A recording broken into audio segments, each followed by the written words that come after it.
Selamat datang kembali di kanal YouTube Om Pius 43.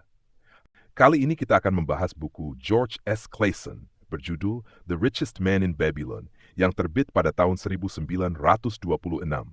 Babylon pernah menjadi kota terkaya di dunia, terkenal karena rumah-rumah mewah, istana, dan tembok kota yang besar. Kota ini bahkan berhasil mengubah gurun menjadi lahan pertanian subur melalui sistem irigasi. Namun, seperti dicatat George Clason dalam sketsa sejarah di akhir The Richest Man in Babylon, Babylon juga menjadi tempat lahirnya keuangan modern. Uang sebagai alat tukar, sertifikat kepemilikan yang dapat diperdagangkan, surat promes, serta semua bentuk pinjam-meminjam telah sangat maju. Kemakmurannya bertahan berabad-abad karena warganya bebas menghasilkan uang. Bahkan budak pun jika mampu menabung sedikit bisa membeli kebebasan mereka sendiri. Kesuksesan Babylon inilah yang menginspirasi Clason menulis serangkaian fable yang menunjukkan prinsip-prinsip keuangan dan membangun kekayaan yang tidak berubah. Cerita-cerita ini menjadi populer dan dibagikan oleh bank, perusahaan asuransi, dan berbagai perusahaan untuk mengajarkan manfaat menabung dan kerja keras. The Richest Man in Babylon adalah salah satu cerita tersebut, yang kemudian dikumpulkan menjadi klasik inspiratif yang kita kenal sekarang. Dalam cerita pertama buku ini, dua sahabat, seorang pembuat kereta dan seorang musisi, merenungkan perjalanan hidup mereka. Meski senang memiliki istri dan keluarga muda, mereka kesulitan mencukupi kebutuhan dan bertanya-tanya apakah ada cara lain. Percakapan mereka beralih pada Arkad, seorang teman masa kecil mereka yang kini dianggap sebagai orang terkaya di Babylon. Mereka memutuskan untuk menemui Arkad dan meminta nasihatnya. Mereka bertanya bagaimana nasib bisa membuatnya kaya. Arkad segera menegur mereka karena menganggap nasib berperan dalam kesuksesannya dan berkata bahwa mereka tetap miskin karena kalian gagal mempelajari hukum yang mengatur pembangunan kekayaan atau karena kalian tidak mematuhinya. Sejak masih kecil, Arkad menyadari bahwa kekayaan, meskipun tidak selalu menciptakan kebahagiaan, pasti meningkatkan kualitas hidup. Kekayaan memungkinkan seseorang untuk menata rumah dengan baik, memakai pakaian bagus, membangun kuil untuk para dewa, berlayar di laut, atau menikmati makanan eksotis dari negeri jauh. Ia bertekad bahwa hidupnya tidak akan seperti orang miskin, tetapi ia akan menjadi tamu di pesta hal-hal baik. Tanpa warisan yang akan diterima, ia menyadari harus berusaha dan belajar tentang kekayaan. Ia mulai bekerja sebagai juru tulis, menulis hukum dan dokumen lain di tablet tanah liat. Suatu hari, sebagai balasan atas tugas sulit yang harus dikerjakan semalaman, Arkad meminta sang pemberi pinjaman untuk mengajarinya beberapa rahasia uang. Pria itu setuju dan mengajarkan prinsip ini. Sebagian dari semua yang Anda peroleh harus menjadi milik Anda untuk disimpan. Awalnya, Arkad merasa prinsip ini jelas. Bukankah semua yang diperoleh adalah milik sendiri? Sang pemberi pinjaman menjelaskan bahwa biaya hidup akan cepat menghabiskan penghasilan, sehingga seseorang menjadi budak pekerjaannya dan bekerja hanya untuk bertahan hidup.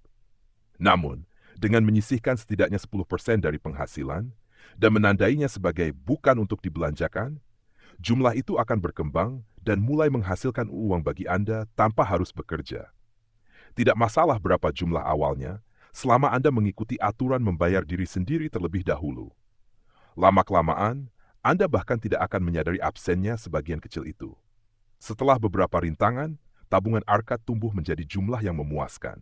Sang pemberi pinjaman senang dan meminta Arkad mengelola sebagian besar harta bendanya. Nanti, Arkad ikut menikmati keuntungannya. Pelajaran yang bisa diambil. Mereka yang memahami hukum uang akan saling mencari. Banyak orang hanya tahu prinsip keuangan, tetapi prinsip itu tidak pernah bekerja bagi mereka karena mereka tidak mengambil tindakan. Namun, nasihat sang pemberi pinjaman bukanlah kikir. Ia menyarankan Arkad untuk menikmati hidup dan tidak menabung terlalu keras selama tabungannya terus bertambah. Jika diberi pilihan antara emas atau kebijaksanaan, mana yang akan Anda pilih? Kita bertemu lagi dengan Arkad saat putranya, Nomasir, dewasa dan siap mewarisi kekayaan ayahnya. Namun, sang ayah ingin putranya pergi ke dunia untuk belajar menghasilkan uang sendiri. Nomasir diberi 3 kantong emas sebagai modal awal, plus tablet tanah liat dengan 5 hukum emas terukir di atasnya. Tidak mengherankan, Nomasir awalnya mengabaikan tablet itu. Penggunaan pertama uangnya adalah bertaruh sebagian besar pada kuda, dan kalah. Kemudian membeli toko dengan orang yang tidak ia kenal baik, toko tutup. Saat situasinya makin genting, ia ingat tablet dan 5 hukum tersebut. Singkatnya, hukum-hukum itu adalah: 1. Uang akan datang kepada mereka yang menabung. 2. Uang akan bertambah bagi mereka yang menginvestasikannya. Ketiga, uang akan tetap ada pada orang yang bijaksana. 4. Uang akan hilang jika diinvestasikan pada hal yang tidak dikenal. Dan kelima, uang cepat hilang jika mengejar skema cepat kaya.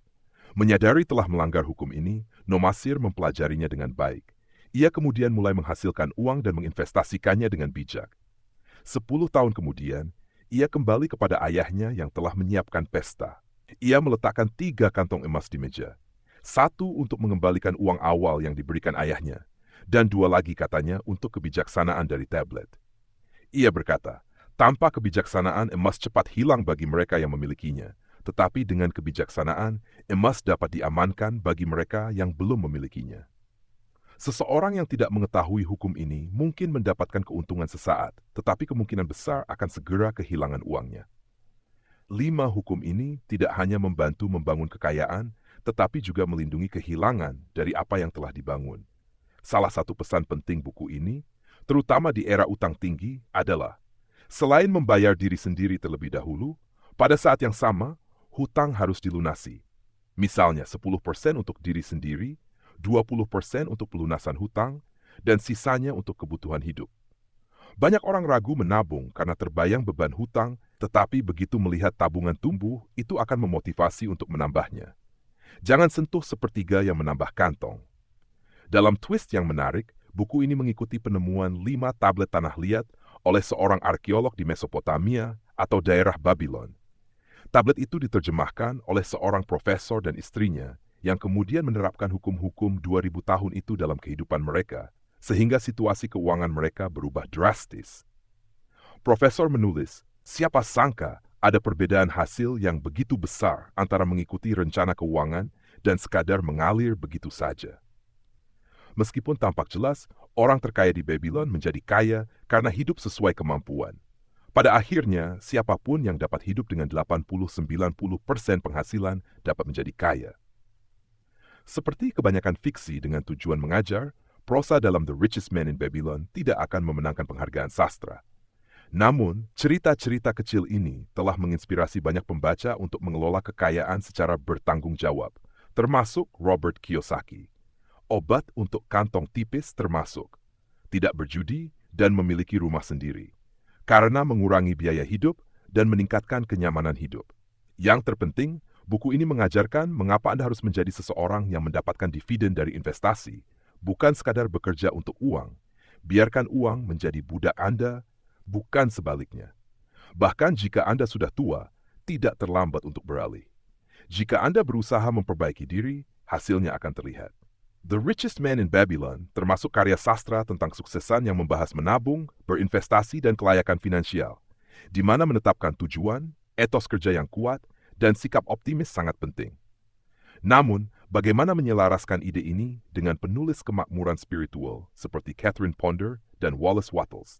Baik pengetahuan finansial maupun kesadaran akan kelimpahan sama-sama diperlukan agar kekayaan dapat dikumpulkan secara memuaskan dan berkelanjutan. Semua tahu bahwa orang serakah atau pelit, bahkan yang kaya raya tidak bahagia. Demikian pula, meski percaya pada Tuhan sebagai sumber rezeki bisa membawa keuntungan tak terduga, tetap penting menambah pengetahuan tentang cara dan hukum keuangan duniawi. Dengan iman dan pengetahuan, Anda bisa menciptakan kekayaan yang bertahan lama, dan kebijaksanaan yang diperoleh selama perjalanan dapat digunakan untuk membantu orang lain.